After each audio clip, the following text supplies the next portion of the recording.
days, a lot has happened in the Kenyan political scene. That is very expected because Kenyan political scene is one that is hardly silent. So welcome back to the People's Mirror. And if this is your first time interacting with our channel, please hit the subscribe button. So let's wrap through things that have happened over the week before we highlight our two main stories today. And the first thing is that Chivayo, Sawiknel Chivayo resurfaced. So Sawiknel Chivayo is actually one individual that has been seen with a lot of presidents from South Africa, Namibia, Zimbabwe, Uganda, Tanzania, and Kenya. And so there's a lot of stories about him and when it comes to elections, but he's a entrepreneur publicly who deals with electrical stuff. So we will put that before the mirror shortly. And then Moses Kuria declared for Gatundu parliamentary seat come 2027 under the UDA ticket. Remember, this is one constituency where Moses Kuria had served before. Kimani Ichung'wah is currently serving in this particular constituency under the very UDA ticket, and Moses Kuria himself has his own party, Chama cha Kazi. So why the UDA ticket? Why Gatundu and why 2027? Perhaps that also will feature in our episode. Then elders from Nakuru, yesterday around 17 hours ago, have now chased Cheruyiot, that is Aron Cheruyiot, who is the majority leader of the Senate, actually, the majority leader within the Senate of Kenya, and is also the senator for Kericho County. Now, the leaders of Nakuru County have gone berserk, saying that Cheruyiot has been holding certain meetings at night. What is the substance of these meetings, and who is sending Cheruyiot, and to what end are these meetings being linked to 2027, and what are the elders saying? So that will also form part of our story. Then Gachagua has gone back to Othaya. This is coming shortly after a week when, of course, you remember the church was stormed into with tear gas. And children, women, and all the members of the congregation were affected, including the clergy and the choir. And so there was a debate over this in Othaya, whether the tear gas was lodged by the police officers, because Natembea asked who else is responsible with tear gas if not the police officers.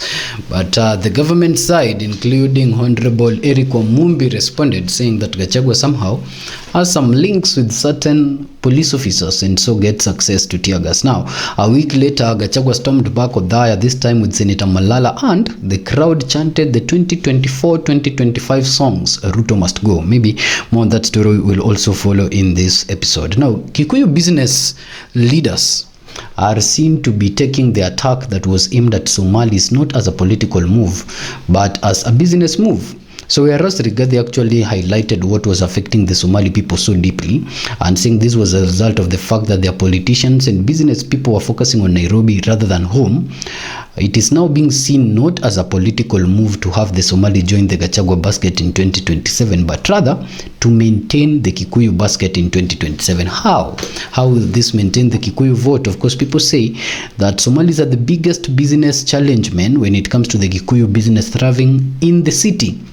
And so attacking the Somali or the Somali businesses reinforces the Kikuyu businesses in the same areas. Maybe more truth on that will also be within this episode. Then Malala penned down who killed Amolo, a very interesting play that he now wants to be staged at the national theaters and be played by adults. So that just shows you how in a very short span of like around 4 days, a lot of things have happened in the Kenyan political scene, each happening on its own extremes. Now, there is this quote that if you want to move from A to Z, it's very, very difficult within the Kenyan political scene to move from A to Z. So you move from A to D, and while you move from A to D, you also give room to retract back to C in a way of moving to Z. And so understanding really what all these rise-ups in the Kenyan political scene is about, it is important to understand the entire political plan, and the entire political plan is 2027.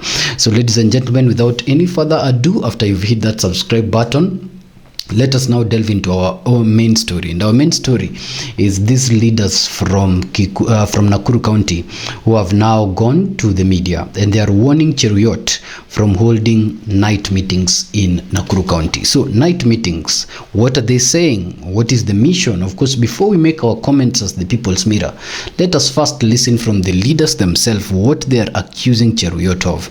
And of course, then we'll make our comments shortly after that.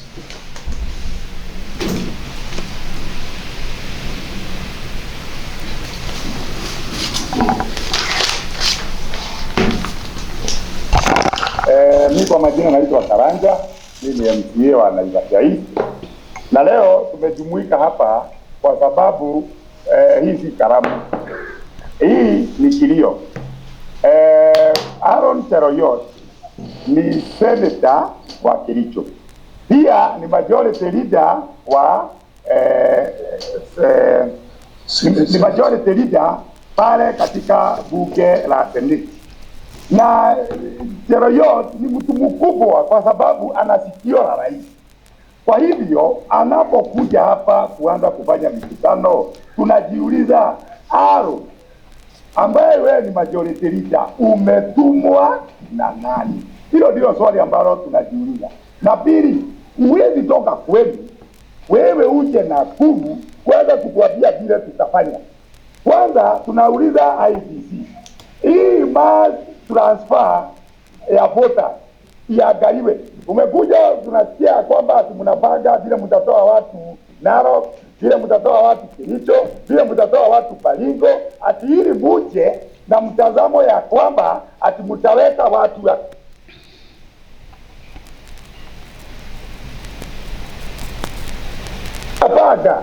paga raini yako na sisi tupage tuonane 2027. Kwani kuna nini? Kwa hivyo watu waache kufanya mikutano ambayo ni ya kikabila. Wakati Rigiji anakuja, tunaambiwa ndio huyo mchochezi amekuja. Mbona wakati wewe unakutana sisi hatuhusu mchochezi? Mbona wewe wakati unakuja hakutumi polisi? Mbona wakati unakuja wewe upigwi tear gas? Na ndipo tunasema ya kwamba hii ni Nakuru. Na Nakuru ni ya kabila zote. Na hakuna mtu ambaye ataambia mwingine wewe fanya hivi ama fanya hivi. Kwa hivyo kama mtu ametoka kwao kwa jukumu la kuhakikisha kwamba ati watafanya hivi na hivi, hiyo haiwezekani. Lakini tunamwambia wewe, kama mna gavana wenu panga, kama mna seneta wenu panga, kama mna imelevu yenu panga, na sisi tujipage, na tusiambiwe na mtu ati sisi ni nini kwa kabila. Kwa hivyo nyinyi pageni yenu, sisi tunafanya kama ni gavana akiwa mkuu tunaweka, kama hata deputy governor ni mkuu tunaweka, kwa sababu nyinyi hamwezi kutuonyesha kwamba nyinyi mtafanya mikutano usiku na sisi tukae. Na ndipo tumeshukuru viongozi kwa sababu ya jambo. Tunaambia rais, wewe rekebisha mtu huyu wako, wewe mrekebishe, mwambie ya kwamba hii Nakuru sisi tumeishi kwa amani. Jamani, Kojiri yuko hapa amefanya kazi kubwa ya kutuweka pamoja. Naye women ile ambaye ndiye mama cohesion, wewe unajiita cohesion alafu unaenda mikutano ya kikabila. Sasa ni cohesion gani? Ama wewe unatuambia namna gani? Ama wewe vocabulary yako na dictionary yako inasema cohesion ni nini? Kwa hivyo tunasema ya kwamba sisi tuheshimiwe. Na Nakuru ni ya nani? Ni yetu sisi zote. Na tunasema ya kwamba na viongozi ambao tuko, sisi hatutaruhusu. Assembly tuko. Kwa juzi tunaona watu wanaenda kwa PS. MCA wengine wanaenda huko. Lakini kwani sisi hatujachaguliwa? Kwa hivyo tumesema ya kwamba kama ni elected, ward zote ziwe treated equally. Na jana nimeona governor pia akilalamika.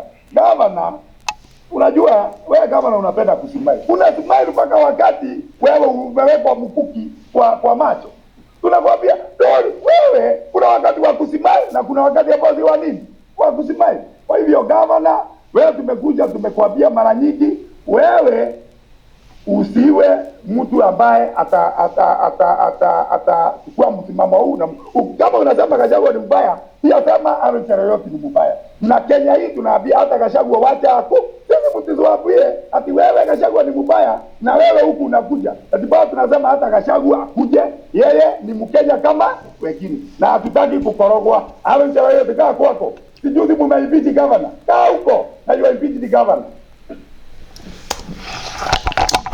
Now, okay, that was so much coming from that MCA, but now let's put everything to context, yeah? And I'm saying it's so much coming from the MCA is just because of how Nakuru County is strategic when it comes to the politics of these two factions. You remember some times back, Rigathi Gachagua made some expose about the husband of course, this Honorable Governor of Nakuru County, Susan Kihika, being a key business partner to President William Ruto. Now, when was this expose being made? What happened next?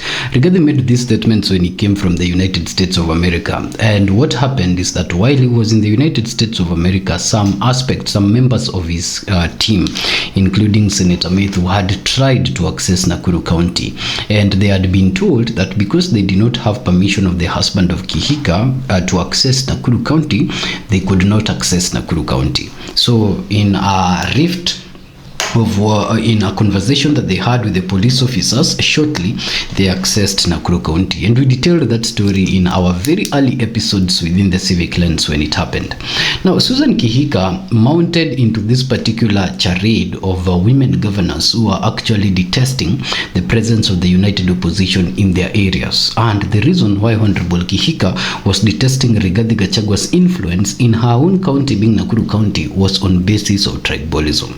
She was saying that whenever Gachagua stormed Nakuru County, it was purely tribal statements. Now, let us reflect the mirror and bring it back to the statements of this member of county assembly that we have just listened to. From this particular reflection of the mirror, it is clear that tribalism is still a talk within Nakuru County. But this time, the target is not Rigathi Gachagua. The target, rather, is Aron Cheruyiot. So who is Aron Cheruyiot, and what is he doing in Nakuru, or why is his involvement in Nakuru being targeted as a tribal issue? Aron Cheruyiot is the senator of Kericho County. But Aron Cheruyiot is the majority leader of the Senate, within the Senate right now. He is a very close AD of President William Ruto. So what is going on in Nakuru County? Nakuru County is a strategic business plot for the current regime. That's number one. And number two, it's a very strategic town within the Rift Valley area for the win of the for the ruling party as it stands right now. And so if the ruling party would lose a grip of Nakuru County in 2027, to say the united opposition, that will be a grip that would be closer home. And you see, unlike other counties within the Rift Valley area, Nakuru County is strategically located as a metropolitan, so it has different Kenyans and of course different tribes doing business and living within that particular county. And so it might be located in the Rift Valley area, but it does not vote as a block like these other counties from the Rift Valley area, say to a Kalenjin, if a Kalenjin was supposed to vie from that particular area. So a loss of Nakuru County hurts the ruling party in 2027. And Nakuru County has been a target of the united opposition with this chance of one term in Rigathi Gachagua's end, while the governor has been blocking Gachagua from accessing that particular area. Now let's delve a little bit deeper. Now Aron Cheruyiot has been holding meetings at night. Says that he comes at night, he meets with these people. The people that he meets specifically are people from his tribe. So he goes to Nakuru at night, holds his meetings at night, and he holds these meetings with the Kalenjins, and let's say people who are affiliated to that particular idea or around the Kalenjins as per the statements of this particular MCA.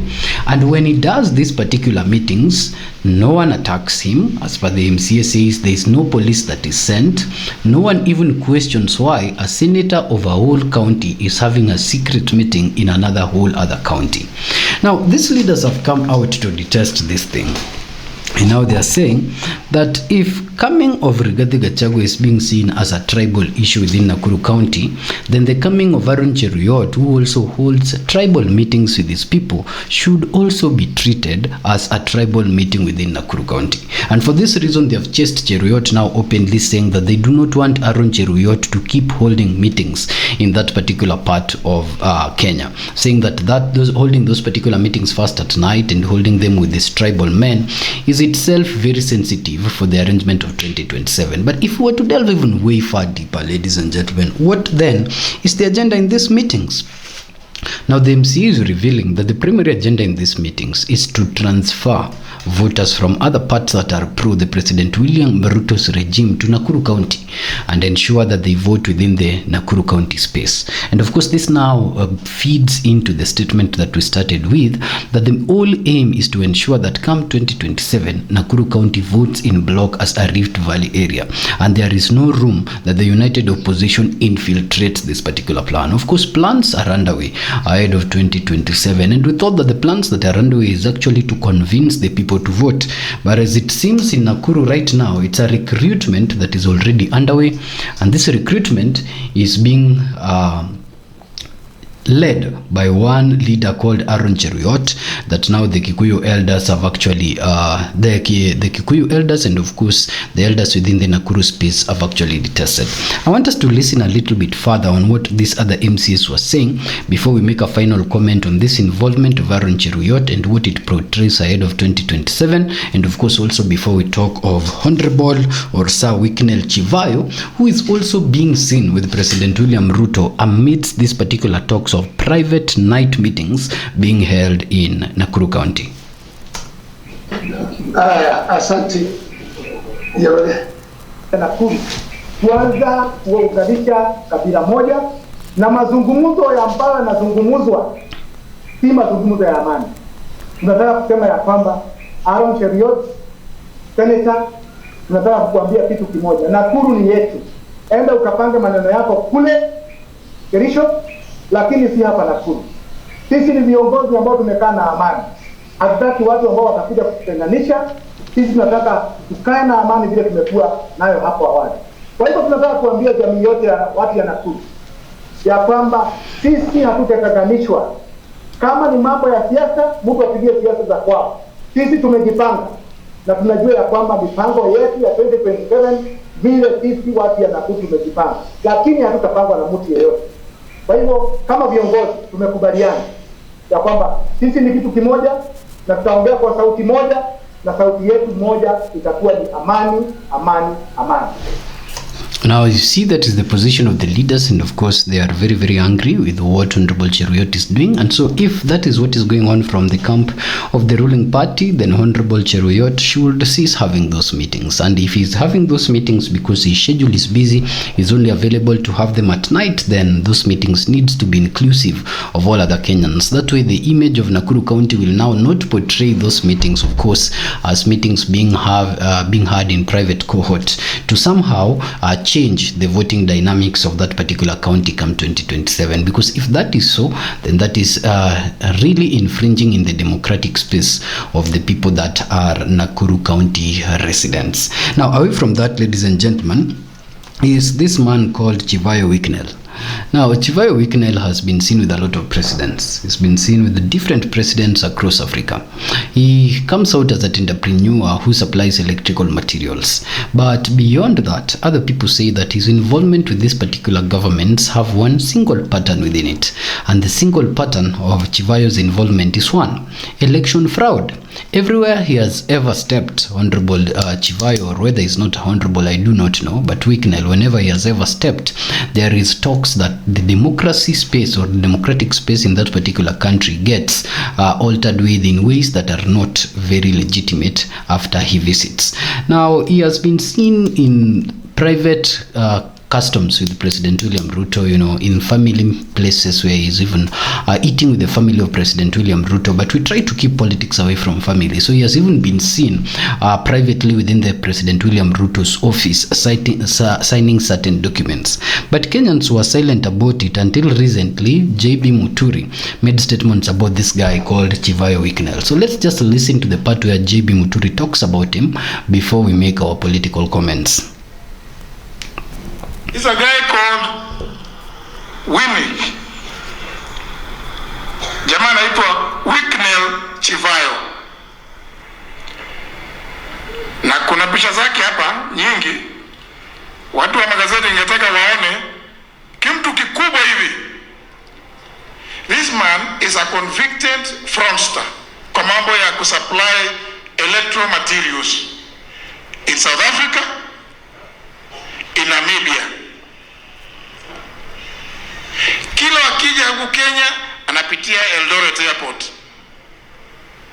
We must begin to ask, what is it that they do with William Ruto? Na mkimwangalia hapa, najua ndugu yangu Rejea, najua hii kiti kameza kamoja kwa hapa unakajua vizuri ndugu yangu. Aka ni pale ndani kwa ofisi ya Ruto. What is it that Ruto does with these crooks?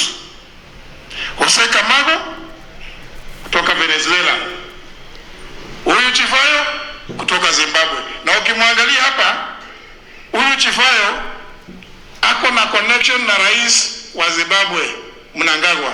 Ndio huyu hapa wako na Mnangagwa na wako